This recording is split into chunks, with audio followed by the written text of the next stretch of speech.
Bienvenue dans cette nouvelle vidéo. Aujourd'hui, nous allons voir quelles sont les étapes pour devenir formateur en ligne. Alors, ce qu'il faut savoir, c'est que tout d'abord, il va falloir identifier votre domaine d'expertise. Donc, quand je parle d'expertise, ça peut être un domaine dans lequel vous vous lancez également, c'est-à-dire vous allez vous débutez, vous allez acquérir une expertise. La seule différence avec le fait d'être déjà expert, c'est qu'il va falloir à ce moment-là prévenir votre audience, votre public, que vous êtes en train de développer cette compétence. Mais dans tous les cas, il va falloir définir un domaine d'expertise sur lequel vous allez vous positionner en tant que formateur en ligne. Donc il va falloir évaluer vos connaissances, vos compétences pour déterminer dans quel domaine vous allez pouvoir proposer ultérieurement vos propres formations.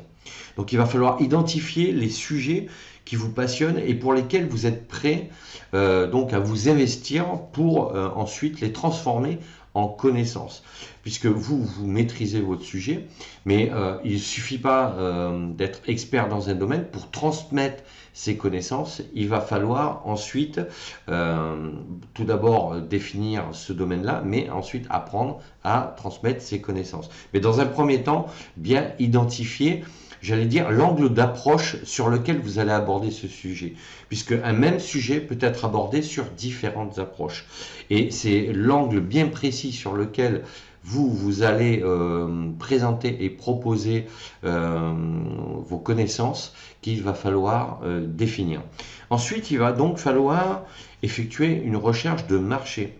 Donc, identifier la demande pour la formation dans ce domaine d'expertise. Une fois que vous l'avez défini, il faut que vous alliez sur Internet regarder s'il y a d'autres personnes qui proposent ce même domaine d'expertise. Et paradoxalement, alors c'est pas forcément intuitif, mais paradoxalement, si vous avez, alors pas pléthore, mais si vous avez quand même pas mal de propositions dans ce domaine-là, ça veut dire que le domaine est porteur. Et ça veut dire que vous pouvez aussi vous y engouffrer puisque vous le ferez, vous, avec votre personnalité, votre approche et vos méthodes. Donc, il ne faut pas, j'allais dire, se dire que parce qu'il y a de la concurrence, que vous ne pouvez pas le faire. Bien au contraire, s'il y a de la concurrence, ça veut dire que ce sujet-là intéresse énormément de gens et qu'après c'est votre personnalité, la manière dont vous allez aborder votre sujet, l'angle d'approche que vous allez proposer et vos méthodes d'enseignement que vous proposerez qui intéresseront votre audience que vous pourrez à ce moment-là construire. Donc il va falloir étudier votre marché, voir s'il y a de la concurrence et s'il y en a, c'est plutôt positif, et identifier comment vous pouvez vous démarquer en offrant donc de la valeur ajoutée et une valeur unique que vous avez peut-être développé vous-même de votre côté, puisque si on prend l'exemple de plusieurs experts dans un même domaine, ils ont chacun leur propre expérience, ils ont chacun leur propre personnalité et certains apportent des plus-values que les autres n'apportent pas. Donc chacun apporte sa propre plus-value mais différemment. Donc il va falloir identifier ces deux choses-là. Ensuite, définir votre public cible, c'est très important. C'est-à-dire identifier le groupe de personnes qui pourra bénéficier de vos connaissances et de vos compétences en tant que formateur en ligne. Donc une fois que vous allez transformer vos connaissances en formation, il va falloir identifier à qui vous allez pouvoir vous adresser. Puisqu'à partir du moment où vous allez aborder le sujet d'une certaine manière, vous allez toucher une certaine catégorie de personnes. Et ce sont ces personnes-là qu'il va falloir identifier au-delà de votre marché, c'est-à-dire le public cible. Donc analysez bien les besoins, les attentes de votre public cible pour adapter votre contenu en conséquence. Donc quand je parle d'adapter son contenu, évidemment au moment où vous allez faire cette étude de marché, vous ne le saurez pas encore, il va falloir être dans la prospective, c'est-à-dire il va falloir être capable d'aller voir justement ce que font les concurrents, d'analyser leurs lecteurs, d'analyser les articles qui sont le plus lus sur leur blog et de voir à qui ça s'adresse. Et à partir du moment où vous allez faire plusieurs analyses de plusieurs concurrents entre guillemets, vous allez, vous, en fonction de l'angle d'attaque que vous allez proposer, pouvoir définir votre public cible en faisant, j'allais dire, une synthèse de ce que vous aurez analysé chez vos concurrents. Ensuite, acquérir les compétences pédagogiques nécessaires. Puisqu'encore une fois, vous avez une expertise, vous avez des connaissances, mais ce n'est pas pour autant que vous savez comment transmettre vos savoirs. D'accord? Entre maîtriser un savoir et le transmettre, ce sont deux choses complètement différentes et ce sont deux métiers complètement différents. Donc, apprenez les principes de base de l'enseignement en ligne, tels que la structuration de contenu, la création d'objectifs d'apprentissage clairs et la conception de supports pédagogiques engageants pour votre public cible. Donc, il va falloir se familiariser avec les plateformes de formation, avec les outils de formation en ligne de manière générale. Donc ensuite, il va falloir créer du contenu. D'accord? Il va falloir apprendre à créer du contenu. Donc une fois que vous avez défini votre marché, vous avez défini votre expertise, pardon, votre marché, votre public cible, il va falloir définir comment vous allez créer du contenu. Est-ce que vous avez créé un blog? Est-ce que vous avez une chaîne YouTube? Est-ce que vous faites des podcasts? Est-ce que vous écrivez des articles? Est-ce que vous faites des vidéos? Etc. etc. Donc il va falloir développer un plan, j'allais dire, de cours, d'accord, qui va pouvoir présenter tout ce que vous allez créer comme contenu sur vos différents supports et réseaux. Donc il va falloir que ces informations et ces connaissances-là soient transmissibles en cours de formation. Donc il va falloir développer des cours détaillés de formation si vous souhaitez proposer vos connaissances à vos futurs stagiaires. Donc il va falloir créer des supports pédagogiques tels que des présentations, des vidéos, des documents, des PDF, éventuellement des quiz selon votre domaine d'activité, et vous assurer que votre contenu est organisé de manière logique et compréhensible par votre public qui sera votre cible de stagiaires et donc de clients potentiels. Ensuite, il va falloir choisir des outils et des plateformes de formation en ligne, puisque une fois que vous aurez donc déterminé votre activité, son marché, son public cible et ce que vous pourrez transformer en formation, il va falloir choisir les outils que vous allez utiliser pour ensuite pouvoir disposer vos cours en ligne et les livrer à vos futurs stagiaires une fois qu'ils les auront achetés.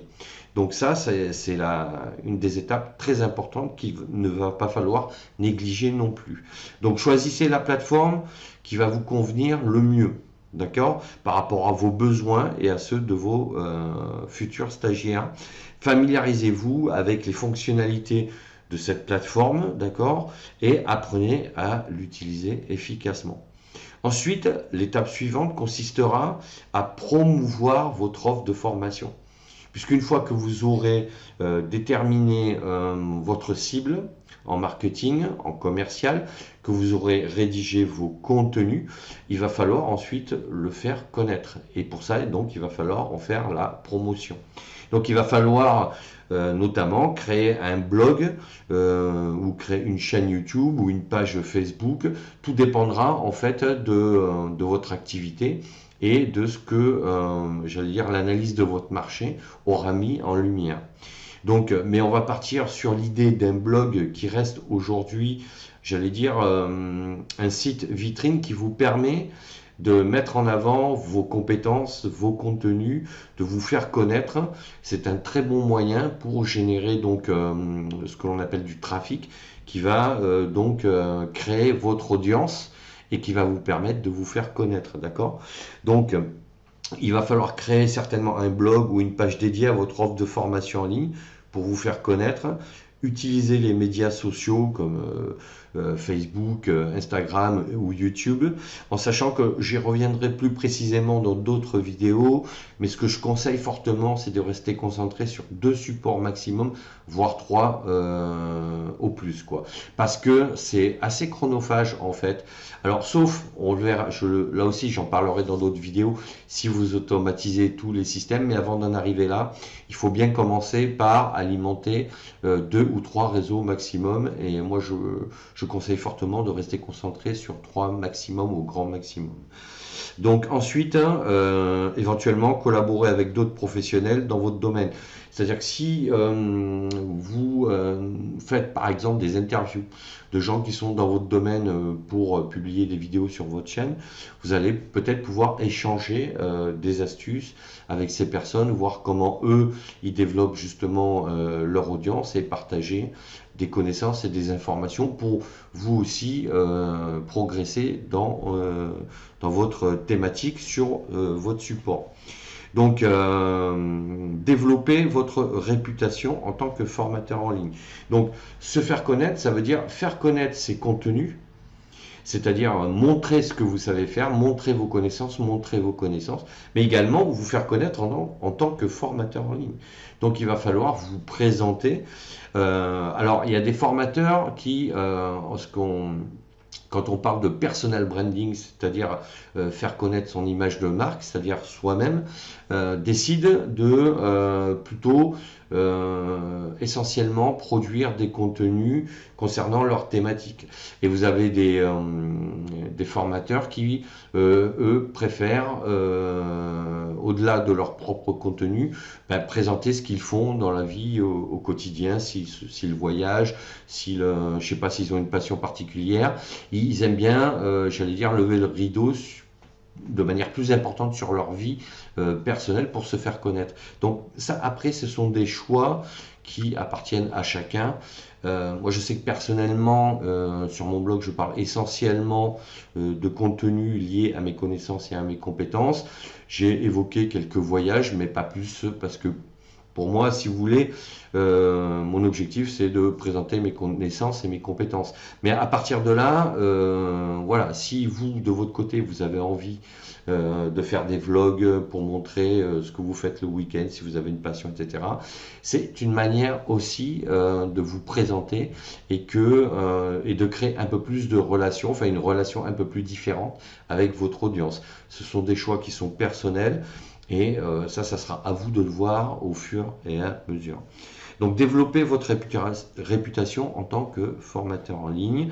Donc, c'est offrir une expérience d'apprentissage. Vous pouvez proposer des formations gratuites, des extraits de formation pour montrer ce dont vous êtes capable, comment vous envisagez de proposer des contenus, sous quelle forme, sous quel format, avec quelle approche. D'accord. Partagez régulièrement du contenu gratuit, c'est ce qu'on appelle le marketing de contenu. Ça vous permet, vous, de développer votre trafic sur votre blog, c'est-à-dire que les gens vont venir lire par exemple vos articles, et en lisant vos articles, vous allez leur apporter de la valeur. C'est-à-dire que vous allez leur donner des informations et des connaissances qui vont leur permettre de résoudre leurs propres problèmes. Et à partir de là, ces gens-là vont adhérer de plus en plus à vos contenus et à qui vous êtes et à ce que vous faites. Et c'est de cette manière que vous allez ensuite pouvoir vous constituer une audience et une communauté. Donc ça vous permettra de développer ensuite des opportunités pour proposer vos propres formations.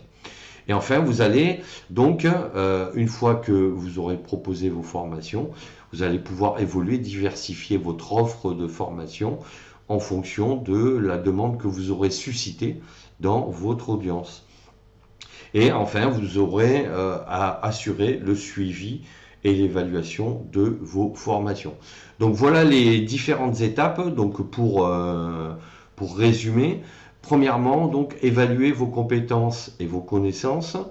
Donc effectuer une recherche de votre marché et pour voir s'il y a de la concurrence, et s'il y en a, c'est plutôt positif. Définir votre public cible. Acquérir les compétences pédagogiques nécessaires, c'est-à-dire vous former pour devenir formateur en apprenant à utiliser les techniques et les méthodes pédagogiques. Créer du contenu de formation. Et ensuite, choisir vos outils pour justement les proposer et promouvoir vos propres formations. Développer votre réputation en tant que formateur en ligne. Et après proposer des packages, des offres complémentaires à votre audience. Donc voilà les principales démarches que vous allez devoir entreprendre pour devenir formateur. Et tout ça, ça s'apprend et ça sera l'objet donc d'une prochaine vidéo dans laquelle je vous expliquerai tout ça. Si cette vidéo vous a plu, n'hésitez pas à mettre un pouce bleu vers le haut, à me dire en commentaire si vous avez ce projet-là et à quelle étape vous en êtes, si vous démarrez ou si vous avez déjà franchi plusieurs paliers et que vous êtes sur le point de vous lancer en tant que formateur en ligne. Donc dites-moi ça en commentaire. Et sachez que vous pouvez télécharger gratuitement mon livre Devenir formateur en ligne. Donc c'est gratuit. Vous allez sur mon blog Cap sur vous, vous avez des formulaires. Vous mettez votre prénom, votre email et vous recevez directement et gratuitement l'e-book qui vous explique comment ça se passe. D'ici là, je vous dis à bientôt pour d'autres vidéos. Ciao, ciao.